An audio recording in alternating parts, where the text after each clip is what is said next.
पापा जी आप। हाँ समझी जी, ये सब क्या, किस खुशी में?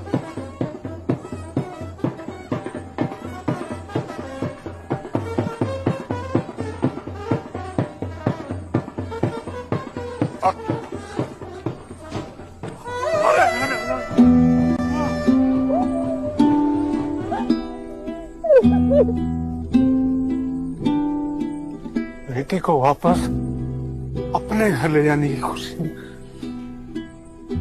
कि ना तो ये पढ़ाई है ना ये धन है, समझे?